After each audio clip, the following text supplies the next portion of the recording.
평범한 사람이 피상적으로 바라볼 때 그것들은 2024년에 젊고 미혼이며 어떤 날 결혼을 꿈꾸거나 이미 결혼하여 신혼이며 아이가 몇 명 있거나 혹은 이미 40대가 되어 삶이 상대적으로 발전하고 작은 사업을 운영하며 주요 회사에 자리를 잡고 있는 여러분의 삶과 실제로 관련이 없어 보입니다. 코엔 옷에 대해 좀 더 자세히 알아볼까? 그 의미와 상징성을 말이야.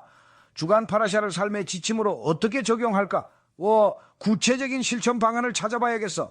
사람들은 이것이 단순한 권고가 아닌 반드시 지켜야 할 의무임을 모르는 듯합니다. 이 점을 더욱 강조해야 합니다. 정말 중요해. 매주 2번은 파라샤를 읽고 한 번은 해석과 함께 읽어야 하므로 매주 파라샤를 3번씩 읽어야 합니다. 많은 사람들이 이를 금요일이나 샤밧에 수행합니다. 특히 그렇습니다. 그들은 바알 코렉과 토라를 읽을 때의 한 기회를 활용합니다. 그들은 다른 시간대에 그것을 처리하기도 하며 그 바로 지금 혹은 그 주의 후에 처리합니다.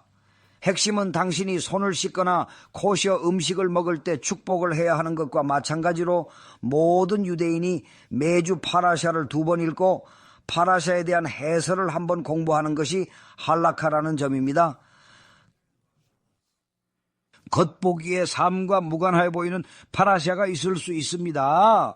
하지만 겉으로 보이는 게 전부가 아닙니다. 정말 중요합니다. 겉보기엔 관련 없어 보여도 실제로는 우리 삶과 깊이 관련 있을 수 있다는 것을 알아야 합니다. 이야기 열차에 탔으니 또 다른 흥미로운 이야기를 들려드리겠습니다. 자, 시작해볼까요? 하지만 이 이야기는 2000년 전 이야기가 아니고 훨씬 더 최근의 일이죠. 약 400년 전의 일입니다. 당시의 GDBL, HDBR, 즉 그 시대의 가장 위대한 지도자는 하라브 욤 토브 헬러였으며 토사풋 중 한 분이셨던 아주 비범한 하캄이셨습니다. 그는 프라하에 살았고 정말이지 지극히 지혜로웠습니다. 그는 토라의 세계에서 성공하였으며 유럽 전역에서 큰 명성을 얻었습니다. 그는 대륙에서 가장 큰 랍비였습니다. 뿐만 아니라 재정적으로도 비상한 성공을 거두어 유복했으나 비유대인들이 생각했던 것만큼 부유하지는 않았습니다. 그럼에도 불구하고 그는 유복했습니다. 이제 여러분에게 다른 이야기를 들려드릴 때가 왔습니다. 페르디난드 2세 왕은 당시 전쟁으로 인해 자금이 몹시 부족했기에 어쩔 수 없이 부득이하게 포고령을 내렸습니다. 아시다시피 당시 상황은 적들의 범죄는 물론 심지어 아주 사소한 실수조차도 억울하게 유대인들에게 책임을 묻곤 했습니다. 결국 유대인 공동체 전체에 감당하기 힘든 너무나 가혹하고 무거운 세금이 부과될 절체절명의 위기에 처하게 된 것입니다. $40,000 정말 엄청난 금액이죠. 현대 화폐 가치로는 자그마치 4천만 이상, 어쩌면 훨씬 더 많을 수도 있는 엄청난 돈이 상상조차 하기 힘든 그 거금이 당시 유대 공동체에 고스란히 맡겨졌습니다. 각자 자기 일이라는 생각조차 드물었던 그 시절이었기에 결국 그돌 하도르 라브 욤 토브 헬레어가 마침내 그 막중한 책임을 맡기로 나섰습니다. 커뮤니티에 부여한 사람들이 정말 꽤 오랫동안 심도 깊은 논의를 거친 끝에 고심 끝에 결국 정부에 납부해야 하는 이 막대한 세이코천 달러 중 상당 부분을 스스로 자발적으로 그리고 흔쾌히 기부해야 한다고 마침내 어렵게 최종적으로 판결했습니다. 부유층은 정부에 4만 달러를 내야 했다. 종교인인데도 최고 라비 명령에 반발, 다른 이들의 개입을 요청하여 회의가 열렸다. 종교적인 사람들이 샤밧, 휴일, 티제다카를 지키는데 하지만 최고 랍비가 시키는 대로 곧대로 하지 않았습니다. 도대체 왜일까요? 그는 그 말을 전한 직후 바로 거부당했고 다른 사람들과 함께 좀 더 자세히 논의해보자는 요청이 쇄도했으며 결국 그 문제에 대한 긴급 회의가 소집되기에 이르렀습니다. 재평가 후 라비 말이 공정함을 확정, 토라에 따르면 100% 공정했다. 돈을 내기 직전 라비욤 토브 헬러가 토라를 공부 중 왕의 사자가 찾아와 체포영장, 즉시 성으로 법정 출두, 혐의도 없이 세계 최고 라비를 범죄자 취급하는 굴욕, 왕국을 해쳤다는데 무슨 짓을 한 겁니까? 라고 전했다. 그들은 당신이 구속되어 성으로 와야 하는 판결을 내렸습니다. 법정에 와야 합니다. 그것은 큰 수치입니다. 그들은 세계에서 가장 중요한 랍비를 범죄자처럼 체포하여 혐의도 알리지 않고 그를 대합니다. 그들은 그가 왕국에 반하는 일을 했다고 말합니다. 그가 무슨 일을 했습니까? 긴 이야기를 짧게 하자면 마침내 그는 법정에 가게 된다. 그에게 혐의를 통보하고 체포되었다고 말한다. 이유는 무엇인가? 당신의 책들에 따르면 당신이 이 나라의 국민인 기독교 사람들에 대해 심각한 모욕적인 발언을 쓴 것입니다. 당신은 그들을 우상숭배자라고 부른 것과 같은 모욕적인 것을 썼다고 합니다. 그리고 그 외에 여러 가지 문제 발언들이 있다는 겁니다. 법에 따르면 유죄로 판명되면 우리는 증거와 증인까지 가지고 있는 상황에서 처벌은 사형입니다. 그는 말했습니다. 어떤 증인이 있습니까? 무슨 말씀을 하시는 겁니까? 제 말은 아니요. 그는 자신을 변호하려고 합니다. 우리는 그것을 믿지 않습니다. 왜냐하면 아니요. 저는 기독교인들에 대해 말한 것이 아닙니다. 다른 이방인들에 대해 말한 것입니다. 우리는 그것을 믿지 않습니다. 우리는 그것을 믿지 않습니다. 정말입니다. 정인들이 말하길 당신은 누구십니까? 대체 누구의 말을 듣고 있는 겁니까? 당신은 기독교 학자들이 말하는 것에만 의존하고 있군요. 법원은 그들을 놀래키며 말했습니다. 아니요. 오히려 당신 커뮤니티 사람들 일부가 우리에게 직접 와서 당신이 기독교인들에 대해 끊임없이 비난하고 심지어 그들을 우상숭배자라고 칭한다고 말했습니다. 감옥에 있는 그 고통과 시련 속에서 말입니다. 사실상 사형까지 얼마 남지 않은 상황에서 이 모든 것이 종교적인 척하는 사악한 유태인들에게서 비롯된 것이라는 것을 듣는 것은 정말 큰 심정적 충격이었을 겁니다. 이제 그는 몇몇 친구들을 가지고 있었습니다. 분명히 많은 사람들이 그를 진심으로 사랑했습니다. 그들은 그가 적어도 재판까지의 상황을 조금이라도 개선할 수 있도록 가능한 모든 것을 다 했습니다.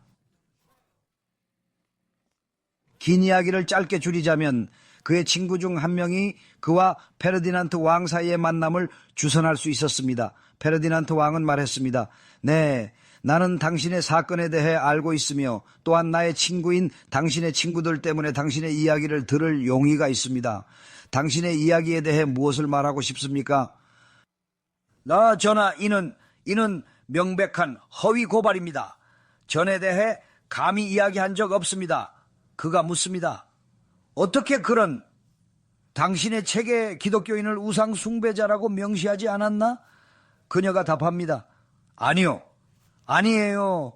제 책에는 분명히 기독교인 대신 아꿈이란 단어만 있을 뿐입니다.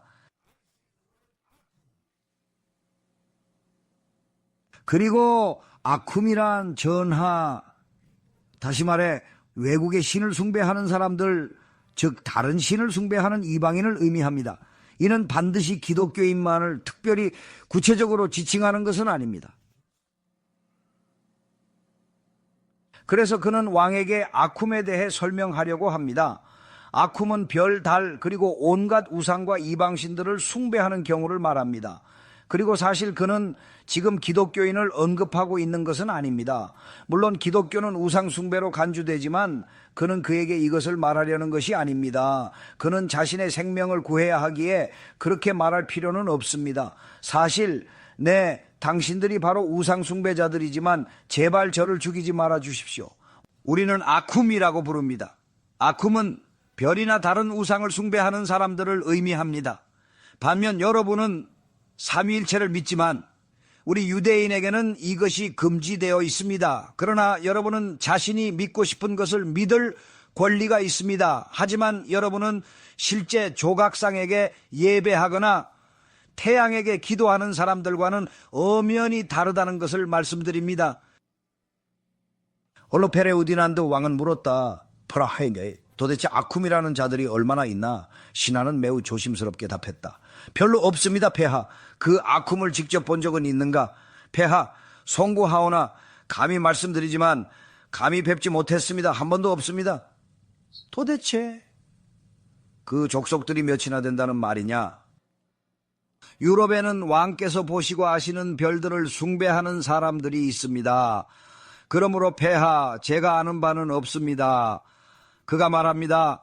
그러면 당신은 어떻게 내가 존재하지 않는 우상 숭배자들에 대해 여러 책에 여러 번 쓴 것을 믿게 할 수 있다고 생각하십니까? 우리와 관련이 없다고 어떻게 믿을 수 있습니까? 존재하지 않는 것에 대해 왜 글을 쓸까요? 요미토브 헬레오의 천재성. 완객에 말합니다. 그의 생명이 그의 손에 달려있고 육체와 피가 그를 죽일 수 있는 권한을 가진 왕에게 말합니다. 당신은 정말로 우리의 토라고 우리의 거룩한 토라를 믿습니까? 구약 성경을 진실로 믿습니까?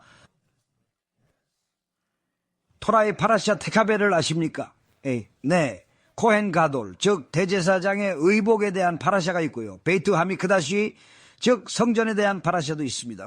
그리고 모든 코르바노트, 희생 제사에 대한 파라샤가 있습니다. 유대인들은 이 할라코트, 즉 율법을 매일 공부합니다. 매일 말이죠. 비록 그렇지만 말이죠.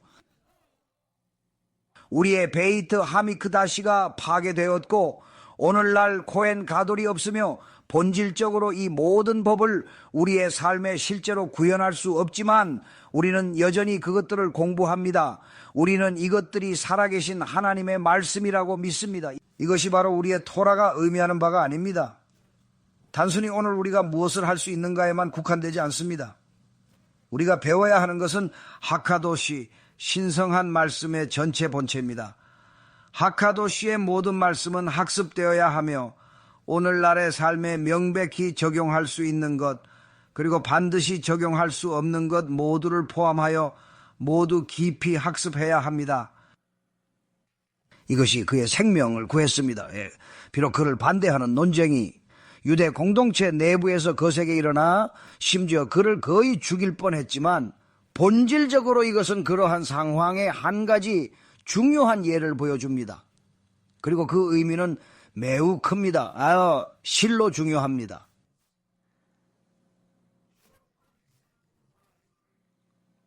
하케도시 바루흐께서는 처음에는 관련이 없어 보이는 일들에 대해 우리가 공부하도록 하셨습니다.